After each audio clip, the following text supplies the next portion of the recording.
Bonjour à tous, je suis Quentin FRW et aujourd'hui nous allons nous intéresser à une trilogie hongkongaise assez particulière, tant dans le contexte de sa sortie que sur les thèmes qu'elle aborde. Je parle évidemment de la trilogie des Infernal Affairs, tous trois réalisés par Andrew Lau et Alan Mak. Il est d'ailleurs intéressant de savoir que le premier film de la trilogie a fait l'objet d'un remake réalisé par Martin Scorsese sorti en 2006 qui se nomme Les Infiltrés. Le premier film raconte l'histoire de Ming et Yan. Le premier est un mafieux qui s'infiltre au sein de la police et le second est un jeune policier qui s'infiltre dans la mafia pendant plus de 10 ans. Ce scénario simple mais très efficace fera toute la saveur de ce film, d'autant plus que la mise en scène magnifie le scénario grâce à son dynamisme et la maîtrise des réalisateurs à créer des scènes de tension magistrales. Suite à son succès, les réalisateurs rempilent pour une suite, qui malgré son nom est une préquelle des plus réussies tant elle permet de donner de la profondeur aux deux autres personnages les plus importants du premier film, le commissaire Wong ainsi que le mafieux Sam. Cette préquelle nous raconte comment Sam et Wong ont atteint leur statut respectif dans le premier film, c'est-à-dire chef de la triade de Hong Kong pour Sam et commissaire pour Wong. Et enfin, le dernier volet de cette trilogie se passe sur deux temporalités différentes. La première, quelques mois avant le premier film, et la seconde, 10 mois après. Dans ce métrage, quelqu'un commence à tuer toutes les taupes que Sam avait placées au sein de la police. Ming doit alors se charger de cette affaire. Dans cette trilogie, plusieurs thèmes sont récurrents. Le plus important étant le thème du bien et du mal. La problématique du bien et du mal est posée en filigrane durant chaque volet de la trilogie et est appuyée grâce à plusieurs éléments, à savoir la dualité entre les personnages et l'enfer continu bouddhiste très souvent évoqué. Comme dit auparavant, la mise en scène magnifie le scénario au sein de cette trilogie particulière.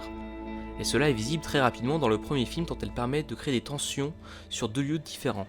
Dans cette scène, nous pouvons par exemple observer la tension monter dans deux lieux différents simultanément, au fur et à mesure que les taupes de chaque côté essaient d'informer leur camp respectif de ce qu'il se passe. La musique, évidemment, est utilisée judicieusement pour permettre aux spectateurs de ressentir la pression écrasante que les protagonistes ressentent dans leurs tâches respectives. Et cette gestion de la tension fait pour moi partie des plus grands points forts de cette trilogie. Elle ne permet presque aucun moment de répit dans le premier film, qui reste pour moi le meilleur de cette série de métrages, tant le film refuse que la tension baisse.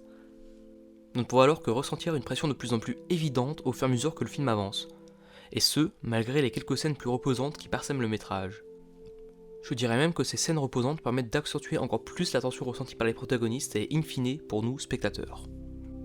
Dans le deuxième film, la tension n'est pas le maître mot, préférant se concentrer sur la psyché de Wang et Sam, ainsi que leur manière de fonctionner qui ferait presque penser que le flic est plus proche du mafieux que le mafieux ne l'est, mais j'en reparlerai plus tard. Dans le troisième métrage, la tension revient en grande pompe durant les phases qui se déroulent 10 mois après, en plus d'étudier minutieusement la psyché instable de Ming. Les dilemmes qui le traversent nous rappellent alors ceux qui traversaient l'esprit de Yan dans le premier film. Comme dit auparavant, la dualité entre les personnages est centrale à cette trilogie, et chaque film possède une dualité à présenter. Dans le premier film, la dualité entre Yan et Ming est présentée dès l'introduction, qui nous fait part d'un montage alterné entre deux protagonistes. Leurs psychés sont aussi relativement proches. Yan commence à oublier par moments qu'il est policier, et doit alors tout faire pour se persuader qu'il est plus un policier qu'un mafieux. Alors que Ming, de son côté, approche petit à petit d'une certaine dissonance, tant il est bon dans les deux rôles qu'il occupe, à savoir policier et mafieux. Au final, plus le film avance, plus on voit que les deux personnages se rapprochent au niveau de leur psyché. Les deux souhaitent être quelque chose, à savoir quelqu'un de bien. La seule différence entre les deux, ce sera de quelle manière ils souhaitent le devenir. Pour Yan, c'est en trouvant la taupe au sein de la police qu'il pourra dès lors reprendre son poste de policier, et donc être une bonne personne. Pour Ming, être quelqu'un de bien devra passer par la mort de ceux qu'il soupçonne d'être une taupe, du moins au départ. Dans le second film, la dualité entre Wong et Sam est montrée de manière plus subtile que l'avait fait le premier film. Elle se développe au fur et à mesure que les deux personnages prennent plus d'importance au sein de l'organisation respective.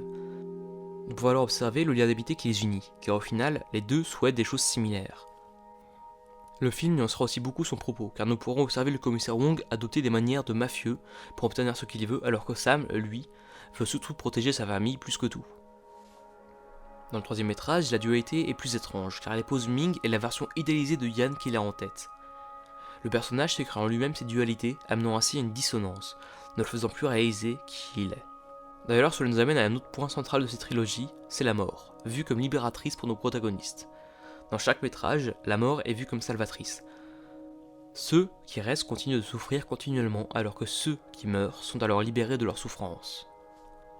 Dans le premier film, cela est montré à sa fin, une fois que Yan meurt et que seul Ming reste en unique survivant. Nous pouvons alors observer que Ming aurait souhaité être à la place de Yan pour ne plus souffrir, alimentant ainsi encore plus leur dualité de manière plus indirecte qu'auparavant.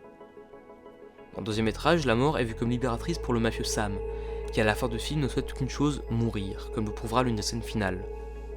Le troisième est celui qui appuie le plus sur cette thématique, étant donné que nous faisons face à des personnages en deuil et un personnage qui aurait souhaité de prendre la place de Yan. Tout le film se concentrera là-dessus, le désir pour Ming de devenir bon et ainsi de prendre la place de Yan en fantasmant sur sa mort.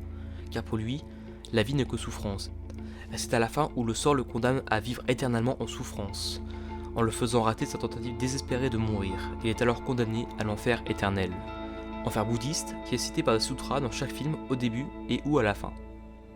Ainsi, ceux qui meurent deviennent ceux qui se libèrent de cet enfer continu.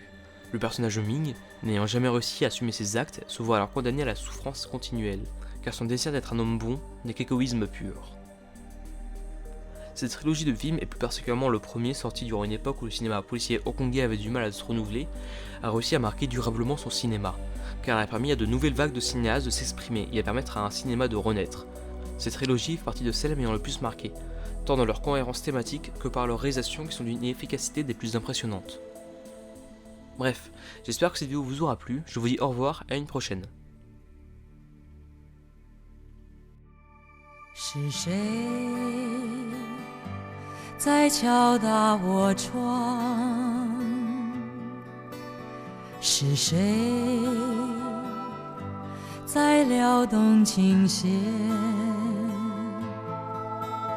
记忆中那欢乐的情景，慢慢地浮现在我